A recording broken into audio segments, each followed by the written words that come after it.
नमस्कार मित्रांनो, एज्युकेरिया क्लासेसवर आपण सर्वांचे स्वागत आहे. मित्रांनो, आज आपण संत गाडगेबाबा अमरावती विद्यापीठ अमरावती मार्फत घेण्यात येणाऱ्या PhD प्रोग्राम विषयी जाणून घेऊया. या सेशनमध्ये आपण शिकणार आहोत की PhD ची प्रोसेस कशा पद्धतीने राबवली जाते, ऍडमिशन प्रोसेस कशी असते, ऍडमिशन झाल्यानंतर काय काय करावं लागतं, कोर्सवर्क काय असते, थेसिस कसं सबमिट करायचं, थेसिस रायटिंग कशा पद्धतीने करायचं, त्यानंतर PhDचं गाईड व्हायचं असेल तर त्यासाठी आवश्यक असलेल्या गोष्टी कोणकोणत्या, आणि एखाद्या कॉलेजला, एखाद्या महाविद्यालयाला जर PhDचं सेंटर रिकॉग्नाइज करून घ्यायचं असेल तर त्यासाठी काय प्रोसेस असते ते आपण वन बाय वन शिकणार आहोत. आपला व्हिडिओ एकूण 2 सेशनमध्ये रेकॉर्ड होणार आहे. तर चला स्टार्ट करूया. हा PhD वर्क ज्यासाठी तुम्ही तयार होत आहात, या कामासाठी तुम्हाला नेमकी कोणकोणती प्रिपरेशन करायची आहे, तुम्हाला नेमक्या कोणकोणत्या गोष्टी माहिती असणं आवश्यक आहे या PhD वर्कसाठी, आणि ते कसं करावं, नेमक्या कोणत्या पद्धतीने करावं ते PhDचं वर्क, जेणेकरून तुमचं काम एक्झॅक्टली ज्या पद्धतीने डिमांड केलेली आहे त्या पद्धतीनेच होत आहे का, हे चांगल्या पद्धतीने करण्यासाठी आपल्याला PhD वर्क आपलं जे आहे तो चांगल्या पद्धतीने झालं पाहिजे. यासाठी ज्या ज्या गोष्टी लागत आहेत त्या सगळ्या गोष्टी आज आपण बघणार आहोत. त्यामध्ये प्रोसिजर पासून तर तुमचं थेसिस रायटिंग पर्यंत कोणकोणते नॉर्म्स आहेत, रेग्युलेशन्स आहेत, ते आपण बघणार आहोत. PhDचं वर्क करत असताना तुम्हाला टायपिंगचं पेज कशा पद्धतीचं वापरायचं आहे, कोणतं वापरायचं आहे, आणि त्याचं टायपिंग कोणत्या साईज मध्ये असायला पाहिजे, फॉन्ट साईज जी असते आपण टायपिंग करत असतो तर त्याची साईज किती असायला पाहिजे, त्याची सेटिंग कशा पद्धतीची असली पाहिजे, हे आज आपण वन बाय वन शिकणार आहोत. 2016 मध्ये UGC ने दिलेल्या गाईडलाईन नुसार मग अमरावती विद्यापीठानं नवीन गाईडलाईन तयार केली, आणि त्या गाईडलाईन मध्ये स्टार्टिंग पासून तर एंडिंग पर्यंत PhDचं वर्क कशा पद्धतीचं राहील त्यामध्ये सगळ्या स्टेप बाय स्टेप कोणकोणत्या गोष्टी राहतील या सगळ्यांचा उल्लेख केलेला आहे. ते याला ऑर्डिनन्स 1 ऑफ 2016 असं म्हटलं जातं. 2016चा ऑर्डिनन्स आहे. या ऑर्डिनन्स मध्ये संपूर्ण गाईडलाईन दिलेली आहे की PhD डिग्री आणि MPhil डिग्री कशा पद्धतीने अवॉर्ड केल्या जातील. UGC च्या नॉर्म्स नुसार, युनिव्हर्सिटी ग्रँट कमिशनच्या नॉर्म्स नुसार कशा पद्धतीनं PhD वर्क किंवा PhDचं जे एक डिग्री आहे ती अवॉर्ड केल्या जाते. यासाठी जी प्रोसेस आहे, इनरोल होण्यासाठीची प्रोसेस, एक्झाम क्वालिफिकेशन, त्यामध्ये जे लागेल आपल्याला ते पर्सेंटेजचं जे क्वालिफिकेशन आहे ते इथून स्टार्ट झालेलं आहे. तर वन बाय वन स्टेप कशा पद्धतीने घेतल्या जाईल, आणि सबमिशनचं थेसिस तुमचं जे आहे, थेसिस ऑफ सबमिशन, हे कशा पद्धतीचं असलं पाहिजे, आणि त्याचं इव्हॅल्युएशन करणारे लोक जे असतील त्यांची कमिटी कशा पद्धतीची राहणार आहे याचं डिटेलपणे यामध्ये उल्लेख करण्यात आलेला आहे. तर एकूण इथं फॅकल्टी दिलेल्या आहे ज्या तुमच्या समोर दिसते आहे तुम्हाला. ह्या फॅकल्टीज आहे एकूण अमरावती विद्यापीठांतर्गत येणाऱ्या PhD वर्कसाठी, ज्यामध्ये आपण बघू शकतो की डॉक्टर ऑफ फिलॉसॉफी आर्ट्स मध्ये आहे, सायन्स मध्ये आहे, लॉ मध्ये आहे, मेडिसिन आहे, कॉमर्स आहे, education, engineering and technology, social science आणि होम सायन्स, अशा या वेगवेगळ्या फॅकल्टी आहेत. या फॅकल्टीमध्ये PhD वर्कसाठी आपण इनरोल होऊ शकतो. तर ह्या एकूण अमरावती विद्यापीठांतर्गत होणाऱ्या फॅकल्टीज आहे. त्यानंतर इथं प्रोसिजर दिलेली आहे की रिकॉग्नायझेशन ऑफ PhD सुपरवायझर. एखाद्या व्यक्तीला PhDचं गाईड व्हायचं असेल, PhD गाईड व्हायचं असेल तर PhD गाईड होण्यासाठी काय प्रोसिजर राहणार आहे त्याची इथं एक पण प्रोसेस दिलेली आहे. Any regulation teacher of the university, any regular teacher in the university affiliated colleges of the university may apply for recognition as a PhD supervisor in prescribed format of fulfilling the following norms and procedures. जो व्यक्ती regular teacher असला पाहिजे तो विद्यापीठाचा, विद्यापीठामध्ये approved असला पाहिजे तो टीचर, आणि त्यासोबतच तो विद्यापीठाच्या अंतर्गत येणाऱ्या जे कॉलेजेस असतील या कॉलेजेसमध्ये सुद्धा तो अप्रूव्ड असला पाहिजे. अशा व्यक्तीला पीएचडी सुपरवायझर होण्यासाठी इथं मान्यता मिळू शकते. आणि त्यासाठी अपेंडिक्स 1 जे सगळ्यात खाली दिलेलं आहे या पीडीएफ मध्ये, तर त्या पीडीएफ मधल्या अपेंडिक्स 1 चा वापर करून सुपरवायझर जे आहेत ते अप्लाय करू शकतात. आता त्यासाठी काही नॉर्म्स आणि प्रोसिजर्स आहेत. या प्रोसिजर्स मध्ये, नॉर्म्स मध्ये आपल्याला दिसतं की must possesses master degree in the relevant interdisciplinary subject. ज्या सब्जेक्ट मध्ये त्यांना सुपरवायझर व्हायचं आहे तर त्यांना त्यांच्याकडे कंपल्सरीली मास्टर डिग्री असणं आवश्यक आहे. पीजी ज्या विषयामध्ये त्यांना गाईड व्हायचं आहे. दुसरी गोष्ट, must have PhD in the relevant subject in which recognization is sought. ज्या सब्जेक्ट मध्ये त्यांना गाईड व्हायचं आहे, सुपरवायझर व्हायचं आहे, त्या सब्जेक्ट मध्ये त्यांना पीएचडी असणं आवश्यक आहे. Must be fulfil regular teacher of the university recognised institute affiliated college of the university. तिसरी गोष्ट आहे की तो व्यक्ती विद्यापीठाचा इनरोल टीचर, अप्रूव्ड टीचर असला पाहिजे. विद्यापीठाचं असं म्हणजे विद्यापीठांतर्गत येणारे इन्स्टिट्यूट असतील, संस्था असतील किंवा कॉलेजेस असतील, तर अफिलिएटेड कॉलेजेसमध्ये जरी ते वर्क करत असतील तरीही त्यांना पीएचडी सुपरवायझर होता येतं. फोर्थ आहे, must have at least 3 years of the post graduate teaching experience और 6 years of under graduate teaching experience. महत्वाची गोष्ट, अप्रूव्ड टीचर असले पाहिजे, पण त्यांना 3 वर्षाचं पीजी लेवलवर टीचिंगचा अनुभव असला पाहिजे किंवा कमीत कमी 6 वर्षाचं हा अंडर ग्रॅज्युएटचं टीचिंगचा एक्सपिरियन्स असला पाहिजे, यूजी लेवलचा. पीजी असेल तर 3 वर्षाचा अनुभव काउंट होईल किंवा यूजी असेल तर 6 वर्षाचा अनुभव लागेल अप्रूव्ड टीचर म्हणून. 6 years of working experience of librarian, director of physical education हे पण चालेल. जर कोणी व्यक्ती फिजिकल एज्युकेशन मध्ये डायरेक्टर असेल किंवा लायब्ररियन असेल तर अशा लोकांना 6 वर्षाचा अनुभव काउंट केला जाईल, जर त्यांना गाईड व्हायचं असेल तर, सुपरवायझर व्हायचं असेल तर. Must have at least 2 research paper publication in the concern subject in the referred journals after award of the PhD degree. ज्या व्यक्तीला सुपरवायझर व्हायचं आहे त्या व्यक्तीला कमीत कमी 2 रिसर्च पेपर पब्लिश करणं आवश्यक आहे. कमीत कमी 2 रिसर्च पेपर, आणि ते पण त्यांच्या पीएचडी वर्क झाल्यानंतर. एक रेफर्ड जर्नल्स असतात, काही यूजीसी रेफर्ड्स असतात, तर त्या यूजीसी रेफर्ड्स जर्नल्स मध्ये त्यांना ते रिसर्च पेपर पब्लिश करावा लागते. कमीत कमी 2 रिसर्च पेपर झाले पाहिजेत. अशा पद्धतीनं रिसर्च सुपरवायझर होण्यासाठी रिक्वायरमेंट आहे. काही रूल्स आहेत, रेग्युलेशन्स आहेत, काही नॉर्म्स आहेत. तर ह्या नॉर्म्सचं जर फुलफिल केलं तर मग व्यक्ती हा रिसर्च मध्ये सुपरवायझर होण्यासाठी पात्र ठरतो. आता रिसर्च सेंटरचं रिकॉग्नायझेशन कशा पद्धतीने केलं जाऊ शकतं. आता रिसर्च सेंटर म्हणजे काय असतं, तर तुमचं एक कॉलेज आहे, तुम्ही एका इन्स्टिट्यूटचे मालक आहात किंवा तुम्ही एखाद्या सेंटरचे हेड आहात आणि तुमच्या इथं पीएचडीचं रिसर्च सेंटर घ्यायचं आहे तुम्हाला. रिसर्च सेंटर म्हणजे काय, तर तुमच्या इथं विद्यार्थी इनरोल झाले पाहिजेत, तुमच्या इथं पीएचडी करण्यासाठी विद्यार्थी आले पाहिजेत. यासाठी रिसर्च सेंटर रिकॉग्नायझेशन कशा पद्धतीनं केलं पाहिजे, तर ही प्रोसेस आहे. यामध्ये विद्यापीठाला एक अप्लिकेशन द्यावं लागतं, जे अपेंडिक्स 2 नावाचं दिलेलं आहे अप्लिकेशन सगळ्यात लास्टमध्ये. तर त्या अपेंडिक्स 2 नावाचं वापर करून, त्या पीडीएफचा वापर करून त्याचे डिटेल्स फिल करावे लागतात आणि तिथं अप्रूव्ड जे टीचर्स असतील, सुपरवायझर असतील, त्यांचं आपल्याला नावं जोडावे लागतात त्यामध्ये, आणि मग त्यानंतर आपण पुढची प्रोसेस करू शकतो विद्यापीठाकडून.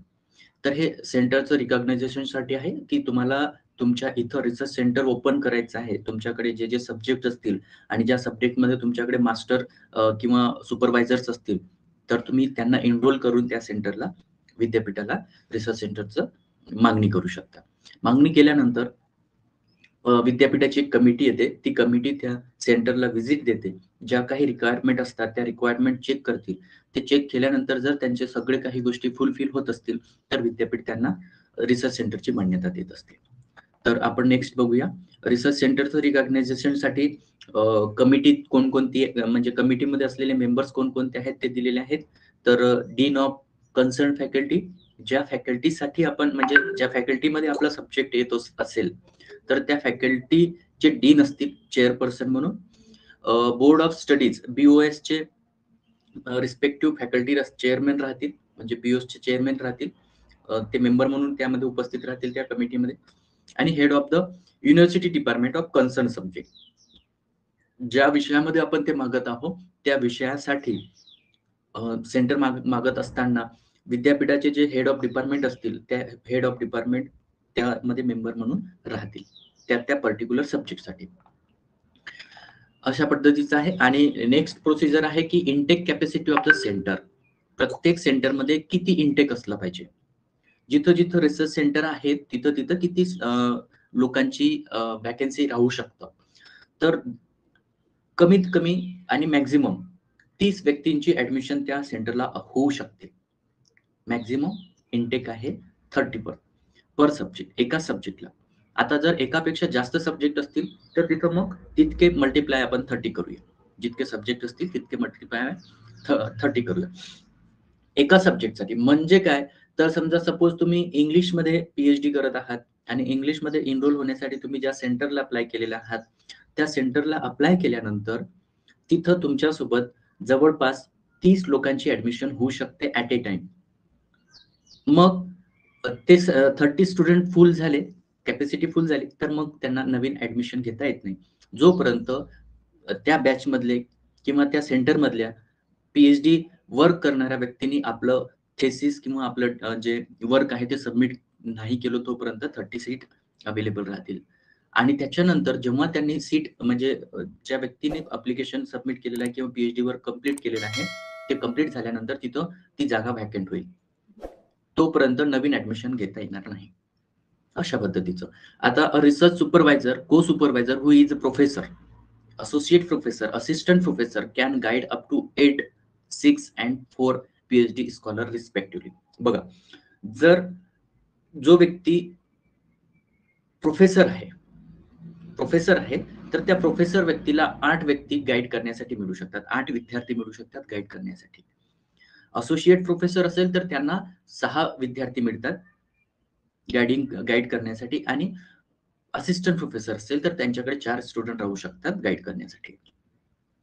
याचा अर्थ असा आहे की व्यक्ती हा एका विद्यार्थ्याला म्हणजे एक व्यक्ती किती विद्यार्थ्यांना गाईड करू शकतो ऍट ए टाइम, तर कमीत कमी 4 विद्यार्थी हे असिस्टंट प्रोफेसरसाठी आहे, असोसिएट प्रोफेसरसाठी 6 विद्यार्थी आहेत आणि प्रोफेसरसाठी 8 विद्यार्थी आहेत. तर अशा पद्धतीनं इनटेक कॅपॅसिटी आहे.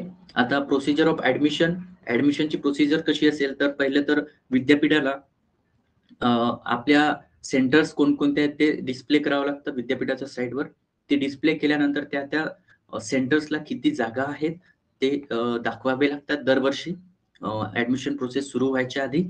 त्यानंतर एलिजिबिलिटी क्रायटेरिया जर आपण बघितलं PhD साठी, तर नेमकं काय असू शकतं, काय कोणकोणते व्यक्ती PhD ला एनरोल होण्यासाठी एलिजिबल आहेत. तर ज्या व्यक्तीचं मास्टर डिग्री आहे कोणत्याही भारतातल्या कोणत्याही विद्यापीठातून रिकॉग्नाइज्ड युनिव्हर्सिटी मधून जर होत असेल आणि कमीत कमी 55% मार्क्स असेल तर त्यांना एनरोल होण्यासाठी इथं चान्स आहे, एलिजिबल आहेत ते. ऍटलिस्ट 55 मार्क्स पर्सेंट ऍग्रिगेटवर इक्विव्हॅलंट ग्रेड B. जर ग्रेडिंग मध्ये असेल तर B ग्रेड असला पाहिजे कमीत कमी त्यांचं. UGC 7 पॉइंट स्केल नुसार त्यांचं 7 B ग्रेड असलं पाहिजे. हे पहिली त्यांची एक अट आहे. त्यानंतर जर SC, ST, OBC, non creamy layer असेल, डिफरंटली एबल कॅटेगरीचे लोक असतील तर यांना 5% सूट मिळू शकते. 5% सूट मिळू शकते. कोणाला? SC कॅटेगरीला बिलॉंग करणारे लोक असतील किंवा ST असतील, OBC असतील, नॉन क्रिमिनल गटातील किंवा डिफरंटली एबल म्हणजे अपंग, मतिमंद असे जे मुलं असतील, हँडिकॅप मुलं असतील यांच्यासाठी 5% सूट दिलेली आहे मास्टर डिग्रीमध्ये. म्हणजे 55% असेल तर 55 पैकी 50% जरी असेल तर त्यांना ऍडमिशन मिळू शकते. तिसरी गोष्ट महत्वाची आहे की पीएचडी एंट्रन्स टेस्ट म्हणजे त्याला आपण जी पेट म्हणतो ती पेट क्वालिफाईड असणं आवश्यक आहे. पीएचडी एंट्रन्स टेस्ट हे क्वालिफाईड असणं आवश्यक आहे. इन केस जर पीएचडी एंट्रन्स टेस्ट आपण क्वालिफाईड नाही आहोत तर मग काय?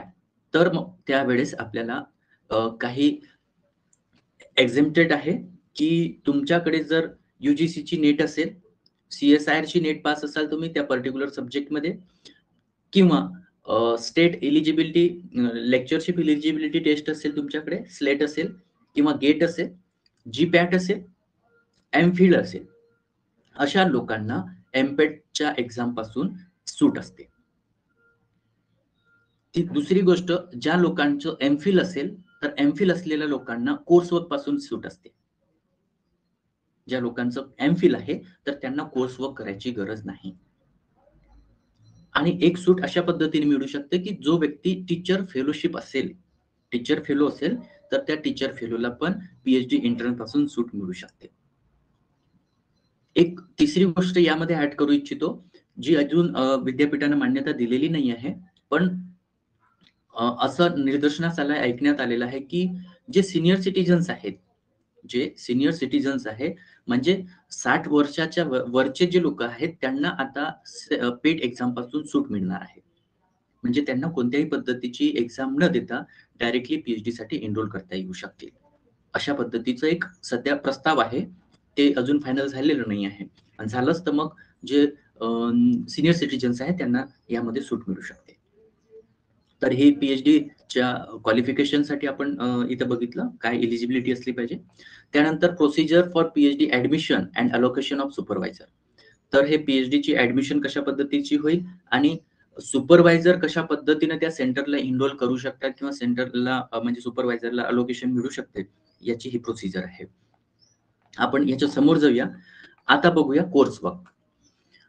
कोर्सवर्क मध्ये हे नेमकं विद्यार्थ्यांसाठी तुमच्यासाठी महत्त्वपूर्ण आहे की कोर्सवर्क काय असतं. कोर्सवर्क ही गोष्ट आहे की जेव्हा आपण एमपेड पास झालेला आहोत किंवा आपल्याकडे नेट सेट असेल आणि आपण आता पीएचडी वर्कसाठी एनरोल झालेला आहोत. पीएचडी वर्कसाठी एनरोल झालेला आहोत. तर एनरोल झाल्यानंतर पीएचडी कोर्सवर्क करावं लागतं. कोर्सवर्क करावं लागतं. या कोर्सवर्कमध्ये काय असतं? या कोर्सवर्कमध्ये आपल्याला रिसर्च वर्कशी संबंधित टीचिंग केलं जातं 6 महिने, 16 वीक पर्यंत, म्हणजे 1 सेमिस्टर पर्यंत आपल्याला टीचिंग केलं जातं, शिकवलं जातं की पीएचडी रिसर्च वर्क कसं करायचं आहे. रिसर्चमध्ये आपल्याला हायपोथेसिस कसे मांडायचे, व्हेरिएबल्स कसे मांडायचे, ऑब्जेक्टिव्ह कसे फ्रेम करायचे, आपली रिसर्च प्रोसेस कशी न्यायची आहे, सॅम्पलिंग कसं करायचं, ह्या सगळ्या गोष्टी आपल्याला शिकवल्या जातात. त्यासोबतच आयसीटीचं यूज आपण पीएचडी वर्कमध्ये कशा पद्धतीने करू शकतो हे पण सांगितलं जात असते. त्यामध्ये आयसीटीचा एक सब्जेक्ट आहे. तो सब्जेक्ट आपल्याला तिथं लर्न करावं लागतं, प्रॅक्टिस करावी लागते. त्यामध्ये पॉवर पॉईंट प्रेझेंटेशन असेल, त्यामध्ये आपल्याला एक्सेल शिकवतात, त्यामध्ये आपल्याला वर्ड शिकवतात, डेटा अँड इंटरप्रिटेशन कसं करायला पाहिजे ते शिकवलं जातं, कॅल्क्युलेशन कसं करायला पाहिजे आपण आयसीटीचा वापर करून हे शिकवले जाते, रिव्ह्यू ऑफ लिटरेचर कसे शोधायचे ऑनलाईन, रिसर्च पेपर कसे बघायचे, कुठं बघायचे, ह्या सगळ्या गोष्टी आपल्याला आयसीटी मध्ये शिकायला मिळतात. तर या कोर्सवर्कमध्ये व्यक्ती जेव्हा आफ्टर हॅव्हिंग बीन ऍडमिटेड, व्यक्ती जेव्हा ऍडमिट होतो म्हणजे ऍडमिशन कोर्सवर्कसाठी ऍडमिशन होऊन जाते, पीएचडी वर्कसाठी ऍडमिशन होऊन जाते, तेव्हा त्याच्यानंतर त्यांचं कोर्सवर्क स्टार्ट होतं 1 सेमिस्टरचा 16 वीकचा. आणि ते कुठं होतं तर ते त्या पर्टिक्युलर सेंटरमध्ये होतं जिथं आपण इनरोल होतो, तिथं त्या पर्टिक्युलर सेंटरमध्ये ते कोर्सवर्क होतं 6 महिन्यांपर्यंत. आतापर्यंत अमरावती विद्यापीठाच्या सेंटर्समध्ये असं बघण्यात आलेलं आहे की सॅटरडे आणि संडे, शनिवारी आणि रविवारी या कोर्सवर्कचे टीचिंग केलं जात असतं. त्यामध्ये रिसोर्स पर्सन येतात, त्या पर्टिक्युलर क्षेत्रातले जे एक्सपर्ट असतात ते येतात आणि विद्यार्थ्यांना गाईड करत असतात. तर scholars who desires to carry the coursework at other research center within the university area, the scholar may do so with prior permission of the both the researcher center.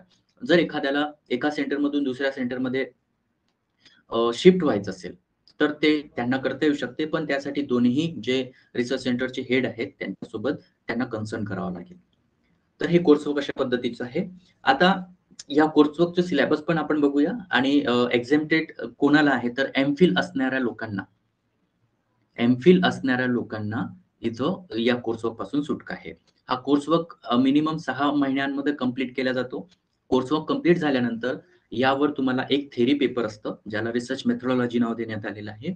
100 मार्काचं paper असतं total.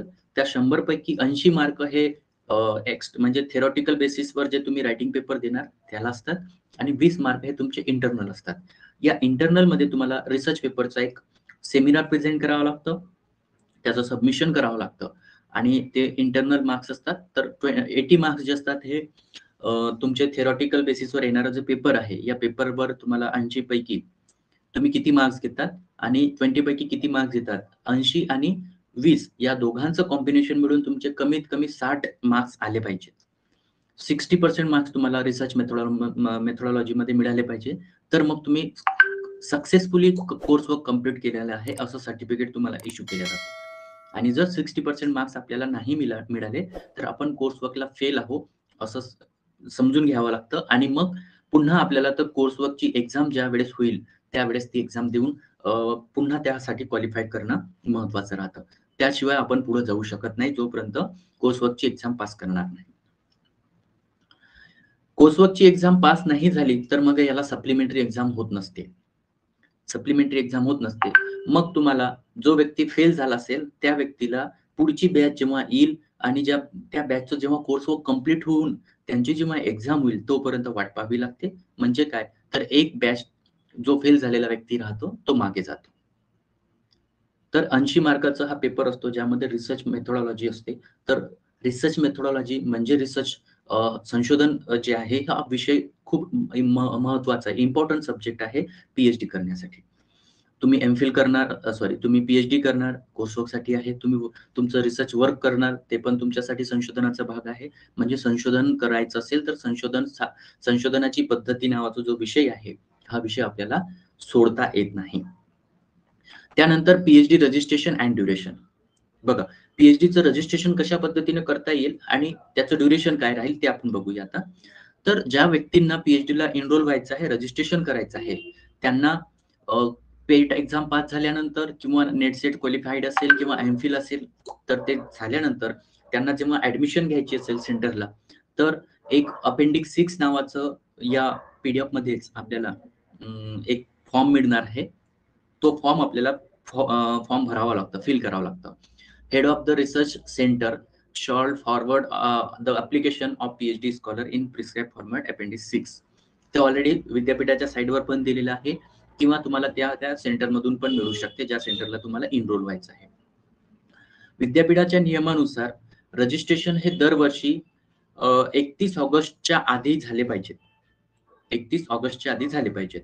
तर actually या वर्षीची admission process complete झालेली आहे आणि आता कोर्सवर्कचं जे duration आहे ते त्या सेंटरनुसार ठरत असते. तर कोर्सवर्क आता सुरू होणार आहे. जी यावर्षी आता एम-पेट होणार आहे, ही एम-पेट पुढच्या वर्षीसाठी आहे. म्हणजे यावर्षी एक्झाम होणार, पुढच्या वर्षी त्याची जी काही प्रोसेस आहे ती अंमलात आणण्यात येणार आहे. आता आपण जर अपेंडिक्स 6 नावाचं समजा आपण एम-फिल आहो किंवा नेट-सेट आहो किंवा आपण एम-पेट पास झालेलो आहो आणि आता आपल्याला एनरोल करायचं पी-एच-डीसाठी, तर आपण त्या सेंटरला जाऊन अपेंडिक्स 6 नावाचा फॉर्म फिल केलेला आहे. तो फिल केल्यानंतर आपल्याला त्याला काही डॉक्युमेंट्स जोडावे लागतात. त्यामध्ये statement of marks of all relevant qualifying examination. पीजीचं तुम्हाला मार्कशीट जोडावी लागेल त्यामध्ये तुमचे पर्सेंटेज, तुमचे मार्क्स. त्यानंतर तुम्ही ज्या बेसिसवर क्वालिफाईड होत आहात एम-पेट तुमच्या पी-एच-डीसाठी, मग ते नेट-सेट असो, ते एम-पेट असो किंवा एम-फिल असो. ज्यातून तुम्ही एनरोल करत आहात तो सर्टिफिकेट तुम्हाला तिथे जोडावा लागेल आणि त्यासोबतच certificate of the completion of coursework issued by the university. विद्यापीठानं दिलेला जो तुम्ही कोर्सवर्क कंप्लीट केला आणि कोर्सवर्क कंप्लीट केल्यानंतर तुम्ही जेव्हा पास आउटचं तुमचं सर्टिफिकेट मिळणार आहे, तो सर्टिफिकेट पण तिथं जोडावं लागतं अप्लिकेशन करत असताना, एनरोल करण्यासाठी, रजिस्ट्रेशन करण्यासाठी पी-एच-डीला. 7 copies of the synopsis are recommended by the RSC along with the soft copy. त्यानंतर सिनॉप्सिसचं प्रेझेंटेशन करणार. आपलं सिनॉप्सिस कंप्लीट झालं RSC ल्यानंतर RAC समोर, रिसर्च ऍडवायझरी कमिटी समोर मांडल्यानंतर त्यांनी सजेशन्स दूर करून आपण आपलं सिनॉप्सिस त्यांच्या समोर मांडल्यानंतर विद्यापीठाला अप्रुव्हलसाठी पाठवत असतो. तर त्यामध्ये 7 कॉपी पाहिजे आपल्याला, 7 कॉपीज. सिनॉप्सिसच्या 7 कॉपीज पाठवावे लागतात. त्यासोबत आपलं सर्टिफिकेट, जे कोर्सवर्क कंप्लीट केलेले आहे त्याचं सर्टिफिकेट, आणि आपलं एमपॅट असो किंवा नेटसेट असो, जे क्वालिफिकेशन आपलं असेल त्याला जोडून आपले जे मार्क्सची स्टेटमेंट ऑफ मार्क्स आहे ते आपण जोडून आपल्या PhD वर्कसाठी आता इथं एक्झॅक्टली इनरोल होणार आहोत. इथून आपल्याला मिळतं आपल्या PhD वर्कसाठी एक नोटिफिकेशन, एक पर्टिक्युलर नंबर मिळतो, ज्या नंबरच्या बेसिसवर तुम्ही PhD चे स्टुडंट आहात म्हणून ओळखलं जाईल. तर ही प्रोसेस असते PhD रजिस्ट्रेशनसाठी. आता त्याचं ड्युरेशन आपण बघूया की PhDचं ड्युरेशन काय आहे. तर आपण कोर्सवर्कचं असं पकडा की 6 महिने ऑलरेडी कोर्सवर्क कंप्लीट झालेलं आहे. 6 महिने ते PhD वर्कसाठी गेले. आता पुढची 6 महिन्यानंतर बघा, the duration of PhD programme including course work shall be minimum 3 year. जर त्यामध्ये आपण कोर्सवर्कचं जे ड्युरेशन आहे ते जर पकडलं आणि PhD वर्क जर पकडलं तर असे 3 वर्ष, कमीत कमी 3 वर्ष आपल्याला लागतील PhD साठी, आणि मॅक्झिमम 6 वर्ष, 6 years from the date of admission. ज्या दिवशीपासून आपण ऍडमिशन केलेली आहे त्या ऍडमिशनच्या डेट पासून 6 वर्ष आणि मिनिमम 3 वर्ष.